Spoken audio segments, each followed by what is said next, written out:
Welcome back, guys. Now we're going to start on Group B, the previews for Group B.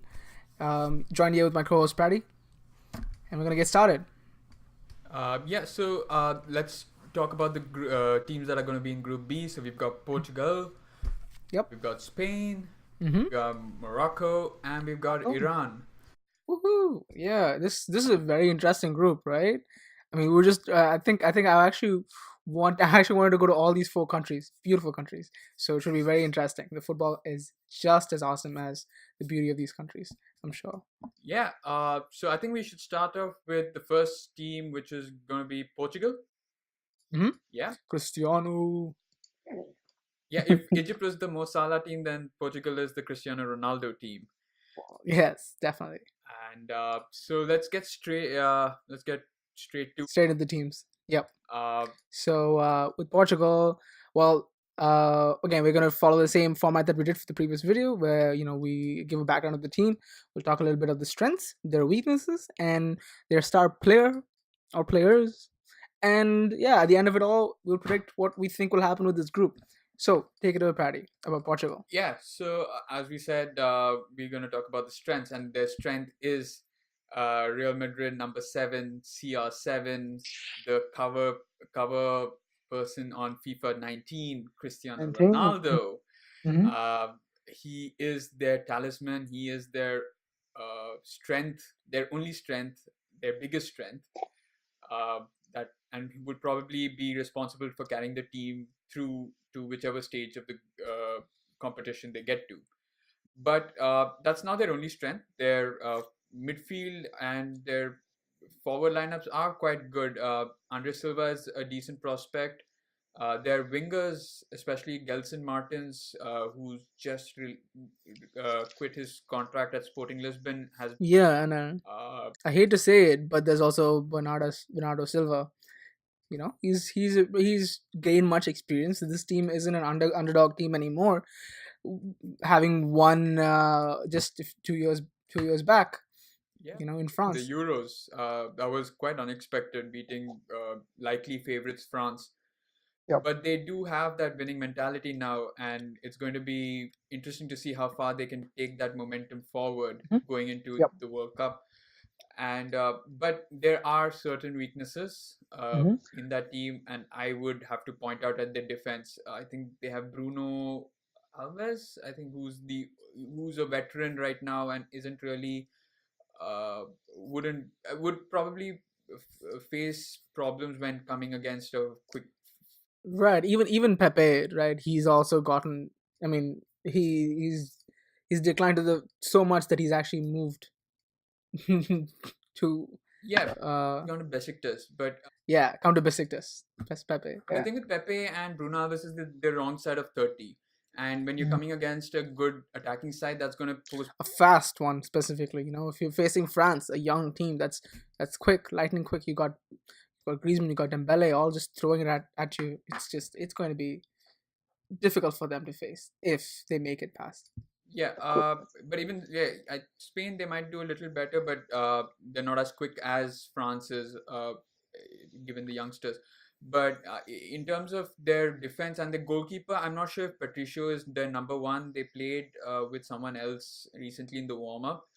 I'm not too sure what his name was, but you would look at Pepe, and Pepe has to put in his best effort. He can't be sent off. I remember when yeah. 14 when he got sent off against Germany for headbutting Mueller. Yep.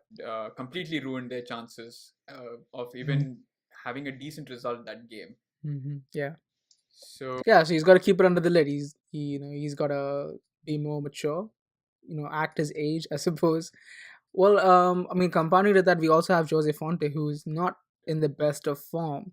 You don't just have people who are on the wrong side of 30. You also have players who are not doing so well. So yeah, I completely agree with you. Their defense is their biggest worry. Is the thing that they have to compact and keep it solid if they want to make it out of this group. So let's move on to Spain then. I leave. And Portugal's star player, we're not going to talk about. Oh right, Ronaldo. We've spoken enough about him. Yep. yeah, it's all down to how well they pass the ball to him and how well if he's got his shooting boots on, and Hmm. or even if he can jump that extra 1 meter Foot. higher than the rest to head it in. So that is Portugal, and That's Portugal. Yeah. we now move So then to Spain. Yeah, Spain. Yeah. uh, The jersey that you're wearing. yeah, Yeah. I've been supporting them since 2008, and not Wow. because they won the Euros, but I had other reasons for. Uh, Okay. eh, yeah, we'll not get into that too much, but let's talk about their strengths, and their strength is midfield. I mean, Well, let's talk a little bit of background first too. I mean, I think we're remiss to miss out and not mention the fact that their head coach yeah, was I was sacked just hoping two we gloss days. over that fact, It's but 2 days days before the World before the Cup. World Cup, the Spanish FA, Rubiales, decided to sack Julian Lopetegui for having a pre-existing, or for conducting meetings with Real Madrid about their becoming their next coach. If you want to talk about that, I agree with Rubiales. I don't. While I don't mind Lopetegui becoming Real Madrid coach, I think bypassing the FA, not telling them about it, he only came to know 5 minutes before the decision had been made that Lopetegui was going to be Real Madrid manager, and he had just signed a contract extension. That's not fair. And I've heard a lot of pundits talk about how who's in the right, who's in the wrong. I've heard a lot about Rubiales. He's more a guy who sees black and white, nothing gray, and he wants to do well for the FA. They've gone through a huge change, a huge transition. He wants to see them like put. He wants to put his stamp of authority onto that FA, and Okay. what a move to do. I mean, sacking a coach just 2 days before takes a huge. Yeah, and yeah, to add to that, just 2 days before, I would even count that as a weakness. If we skipping strengths, I think this is something that is definitely going to be on their minds. I think one thing that one of the biggest weaknesses, I would say, more than just the physical parts about Spain's team, is now mentally they're thrown in a bit of disarray because their biggest leader is not there. Somebody who's trained them to be the team they are, or do what they're supposed to be, all the way up to the World Cup, all the way till here, and all of a sudden they just, the training wheels are off and they don't know what to do. So this It's is kind of reminiscent of France 2010, when the players kind of they have to be wary of not happening, because players did want Lopetegui to stay in Spain as the Spanish coach until the World Cup ended. Ramos and right. Iniesta were the names thrown to the media saying that they wanted Lopetegui. Now you don't want them turning into a mutiny and trying to cause mayhem for the new coach Fernando Hierro, who himself is a huge Spanish legend and Real Madrid legend. So you don't. Okay, so let's move on to the strengths. Then I think that's pretty much well established. Yeah, the strength has to be the Right. midfield. I can count the number of their bench midfield is as strong as the midfield that they're probably going to put out. They've got David Yeah. Silva, Koke, Saul, I think Sergio Busquets, Iniesta, Isco, Marco Asensio. Excuse me. Bless you. Uh, I mean, I've already got 7 players in my hand, and they can only play maximum maybe 4 5. You Mhm. guaranteed Silva playing maybe Isco. Under Lopetegui, I would have said Isco. I don't know how Hierro goes, but Isco, David Silva, Iniesta will be there. I'm not too sure how the other two, Saul or Busquets. So depending on that. And I forgot Thiago from Bayern Munich, uh, who used to be Barcelona also. That's got to Who be we their strength. also went Another after. weakness that I think we should mention is their backline. Ramos and PK have huge issues amongst themselves, and they've shown that they can be vulnerable to any attacker. They don't need to be fast. They just need to Okay, be a striker. definitely. And Fast, but he could jump over everybody and hit it.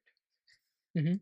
So So yeah, yeah, so that's probably what about their star player? What do you think? Who do you think can be focused down and name their star player? yeah. So the star player, it's difficult. I would say it has to be Isco, the creative spark in their team.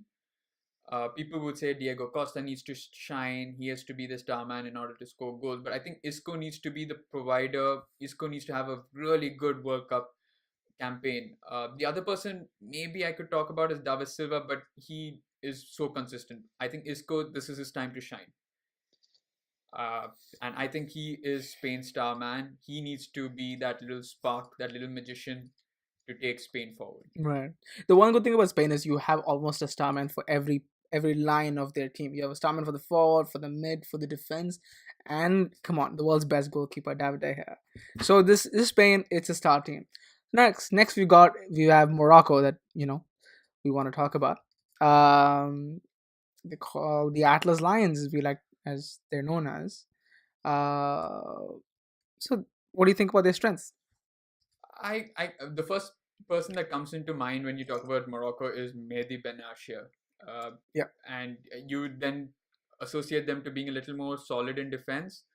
I know they've got some good prospects coming up in the midfield area and forward lineup, but this is all about trying to contain Portugal and Spain. So I think their strengths probably may have to be their defenders, Benatia, uh, and like I said, their forward lineup is a little more exciting than it was a few years ago. And what about their weaknesses?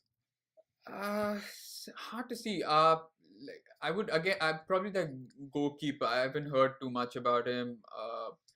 I don't think he's their first choice even in the club level. So they could face a problem when coming against really big giants. They really haven't been tested. I think when they against the big giants, European giants or South American giants. So when they come up against them, they might struggle a bit. Hmm. Yeah, it's definitely. I agree. So for the star player, I know we mentioned Mary Benatia before, but for the star player, I think somebody worthy of mentioning and noting is Hakim Ziyech. Ziyech. Yeah. Yeah, he's a midfielder. And I think he's somebody that we should keep an eye out for. I'm quite sure that he's going to impress Yeah, this World Cup. I think it was Marco van Basten or someone who said that. Ziyech plays for Ajax in club level, and he had a chance to represent the Dutch team. And Marco van Basten said, "You're a fool to snub the Dutch team for the Morocco team." See now that he Morocco is in the World Cup and the Dutch are out. So was it a brave decision? I mean, it paid off at the end.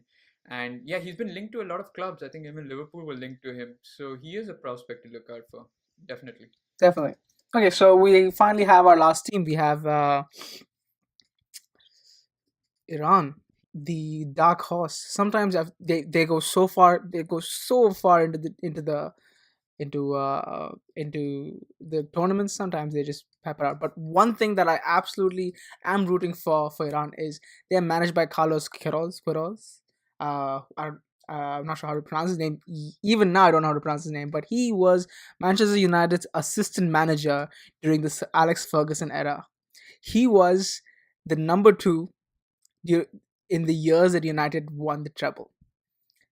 And I know Ferguson gets all the praise and all of that, but Kroos was the tactical mastermind who switched Fergie's 4-4-2 from the Premier League to the 4-3-3 attack of Tevez, Ronaldo, and Rooney tearing it apart in Champions League. So I have my eye on this team. This is one very interesting team, and it should be quite interesting to see tactically where they end up and how they take apart the other teams in this group.